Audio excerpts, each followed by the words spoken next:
Você já começou um hábito ou estipulou alguma meta assim, todo empolgado, jurando que dessa vez ia ser diferente, e depois de 3 semanas você nem lembrava que tinha começado? Pois é.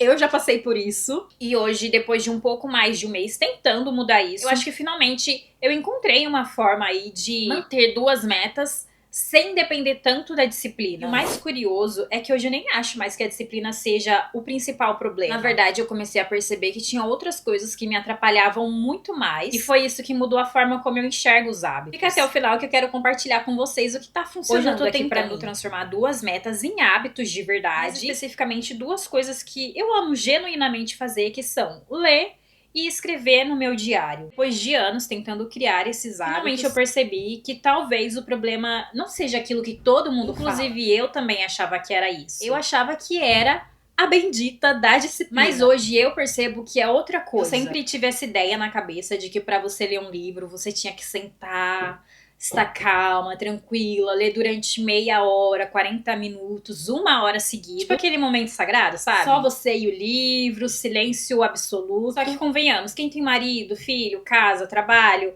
uma lista mental enorme que nunca acaba, sabe que essa cena ela simplesmente não existe na maioria dos dias. E aqui entra uma coisa que provavelmente você já viveu. Quando a barra ela tá alta demais, a gente não faz uma versão melhor. A gente simplesmente deixa de fazer. E era exatamente isso que acontecia comigo. Eu tratava qualquer leitura de 5 minutos como se ela não tivesse valor. Como se só aquela leitura perfeita que valesse, que contasse. Resultado disso, eu lia cada vez menos, porque a régua ela tava tão alta que eu preferia nem começar. Até que eu resolvi mudar a estratégia. E antes que pareça que eu tô trazendo uma solução milagrosa, não. Eu não estou. Ainda tô experimentando e eu não tenho certezas absolutas. Mas isso até agora tem funcionado bem melhor do que qualquer outra estratégia anterior que eu já tentei. Hoje em dia, nos dias mais corridos, eu vou lendo em pedaços mesmo. Então é 5 minutos enquanto eu tô esperando um pão tostar, 10 minutos enquanto eu tô na estação esperando meu marido chegar no carro. Algumas páginas enquanto eu tô ali no banheiro. Eu sei que não é nada glamuroso nem recomendado, mas a gente faz o que a gente tem com as condições que a gente pode. Ou a gente faz o que a gente pode com as condições que a gente tem. Eu acho que alguma coisa assim. Confesso que no começo eu achava meio ridículo. Parecia que eu tava trapaceando. Como se aquilo não pudesse ser considerado uma leitura de verdade. Mas aí é que tá. Quando eu comecei a me permitir ler em pedaços, eu comecei a ler muito mais do que quando eu esperava o momento perfeito. E foi aí que eu comecei a matutar. Será que constância não tem mais a ver com continuidade do que com quantidade? Porque talvez o mais importante, né, aquilo que seja fundamental, não seja o quanto de tempo eu consigo me dedicar, mas sim qual a menor versão desse hábito que eu consigo manter até no meu pior dia. Ainda existe uma parte de mim que tem medo de se acomodar nesses pedacinhos e nunca voltar a ter uma leitura longa na maioria dos dias. Mas, sinceramente, isso é o que tem funcionado e pra mim tá melhor do que abandonar completamente. Já o diário me pega de uma forma diferente, porque eu gosto de escrever, eu gosto de colocar pra fora o que tá na minha cabeça. E quando eu consigo sentar pra escrever, nem que seja uma página só, parece que eu organizo esse caos mental. Eu consigo entender melhor o que eu tô sentindo, eu consigo perceber alguns padrões, eu enxergo coisas que no meio da correria eu nem tinha percebido. Só que aqui o problema não é a força de vontade, e sim a falta de energia. Porque quando eu saio do trabalho, eu tenho mais ou menos ali uma meia horinha livre pra depois eu ter que buscar os meus filhos da creche. E sendo bem sincera, nesse momento eu só quero ficar largada, sem fazer absolutamente nada, porque eu já tô tão cansada. Mas aí eu tenho que escolher entre colocar uma roupa na máquina, lavar louça, varrer algum cômodo, ou escrever, e sinceramente, nem sempre é fácil. Aí depois que eu busco os meus filhos, é outro rolê de obrigações que não dá pra adiar. Mas que eu não vou ficar contando aqui pra esse vídeo não ficar tedioso. Aí quando sobra algum tempinho à noite, depois de todas as obrigações, depois de janta, enfim, eu já tô esgotada e o meu corpo só quer desligar, só quer dormir. A ideia de pegar o caderno, abrir, pensar em algo pra escrever, exige uma energia que eu simplesmente não tenho. E acho que parte disso foi porque eu li o livro O Caminho do Artista.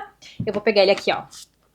Esse aqui. A autora, ela propõe escrever 3 páginas por dia. E eu acredito sim que isso deva funcionar para algumas pessoas, mas não funciona para mim. A real é que se eu tiver que escrever tudo isso, pra alguns pode parecer pouco, para mim não é, eu não vou escrever nunca. Então eu comecei a testar outra forma, bem mais simples, inclusive tem uma pesquisa do psicólogo James Pennebaker, eu não sei se é assim que se pronuncia o nome dele, onde ele mostra que o benefício da escrita expressiva, ela não depende de páginas e páginas, mas registros curtos, desde que sejam frequentes, ele já te ajuda a organizar os pensamentos. Então foi isso que eu comecei a fazer. Se hoje eu consigo escrever escrever só 5 linhas, tá tudo bem. Porque o meu objetivo, ele deixou de ser escrever muito e passou a ser manter o hábito, a constância da escrita. E eu acho que essa foi a maior mudança. Parte de mim, que é resultados rápidos, e acordar mês que vem e já ter esses 2 hábitos no automático. E a outra parte tá entendendo, né, que esse é o processo. E ajustando, baixando a barra quando necessário, sem transformar isso em culpa. Eu percebia que a culpa, ela consumia mais energia em mim do que a própria ação. Antes eu criava metas enormes, eu falhava, me culpava, parava por semanas e até mesmo meses. Depois tentava de novo, falhava de novo e continuava nesse ciclo infindável. Hoje eu tô tentando fazer diferente. Os micro hábitos, eles não precisam ser perfeitos pra eles terem algum valor em si. Porque mesmo pequenos, eles continuam mantendo conexão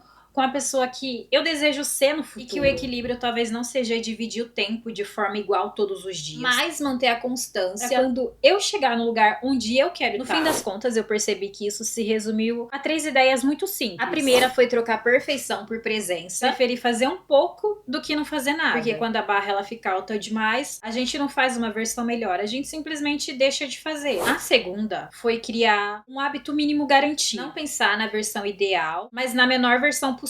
Naquela que realmente cabe até num dia caótico. E a terceira foi parar de tentar criar tempo do zero. Ao invés disso, eu passei a encaixar esses hábitos nos espaços que existem ao longo do meu dia. Enquanto o pão tosta, enquanto eu espero no carro, nos pequenos intervalos entre uma tarefa e outra. E o resultado disso tudo é que eu já tô melhor do que há um mês atrás. Tem dia que eu não consigo os 30 minutos de leitura que eu gostaria, mas tem dias que eu consigo bem mais do que isso. Tem dia que eu não escrevo uma página inteira no meu diário. Mas sabe qual é a diferença? É que agora eu continuo. Mesmo que em pedaços eu continuo escrevendo, mesmo que seja só algumas linhas. Isso tem sido o suficiente pra manter esses hábitos vivos. Eles ainda não são perfeitos, não acontecem automaticamente. Mas pela primeira vez eu sinto que eles deixaram de ser metas distantes e começaram a fazer de verdade parte da minha vida. Se você também já tentou começar 1000 vezes e parava no meio do caminho, me conta aqui nos comentários qual é o hábito que mais te desafia. Porque no fim, talvez a gente não precise de mais motivação. Talvez a gente só precise baixar a régua o suficiente pra não desistir. E eu vou ficando por aqui.